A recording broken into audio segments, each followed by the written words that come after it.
لبيك اللهم لبيك لبيك لا شريك لك لبيك إن الحمد. بسم الله الرحمن الرحيم.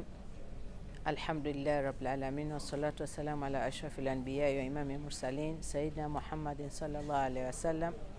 رب اشرح لي صدري ويسر لي أمري واحلل عقدة من لساني يفقهوا قولي. Amma baada, assalamu alaikum warahmatullahi wabarakatuh. Jina langu Halima Kasim Muhammad, ni katibu wa taasisi ya Ashabul Janna, ambao leo inshallah tunatarajia tunaondoka hapa kwa kuelekea Maka kutekeleza ibada ya hija.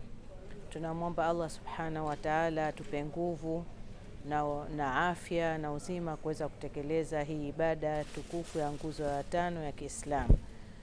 Na kwa kweli tunatakiwa sahivi, kutokana na utaratibu walioweka Saudia, basi tujitahidini sana watu waweze kuweka pesa na kuleta maamuzi ya kwenda hija hali ya kuwa wakiwa na nguvu zao na afya kamili. Sio kama ile mambo ya zamani kusubiri mpaka watu wakistaafu, bali twende hija hali ya kuwa tuna nguvu na afya kamili, ili hapo ndo utakapoweza kuiona uzuri na utamu wa ibada ya hija. Lakini pia katika utaratibu wa utekelezaji wa hija tunatakiwa sana tuwe tunawasikiliza viongozi, kwa sababu ibada ya hija ni tofauti na safari nyingine yoyote.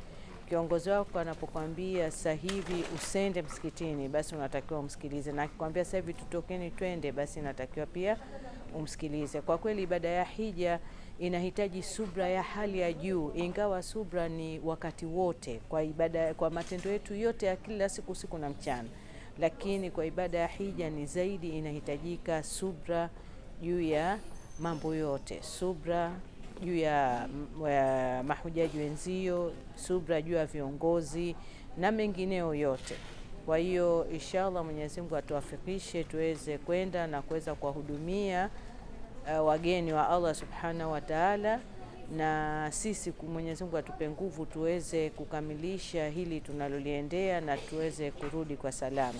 Namuomba Mwenyezi Mungu atujalie tuwe ni wenye kuwa hija zenye kukubaliwa, hija mabrur wa dhanba maghfur wa sa'yan mashkura wa tijaratan la tabur. Assalamu alaikum warahmatullahi.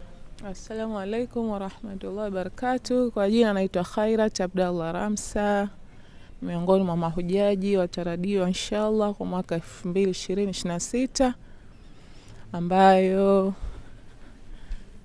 lengo ni kwenda huko kufanya ibada ambayo tusisubiri mpaka tukiwa watu wazima. Kwanza kuna miili na changamoto nyingi, watu ndio vijana, ili wafanye ibada ipasavyo inavyotakiwa Allah subhanahu wa ta'ala anavyotaka tufanye vijana, tufanye ibada tukiwa vijana, kwa sababu hujui kama utafika miaka hiyo baada ya kustaafu, hujui kama utafika au utakuwa hai au utakutana na changamoto za maradhi.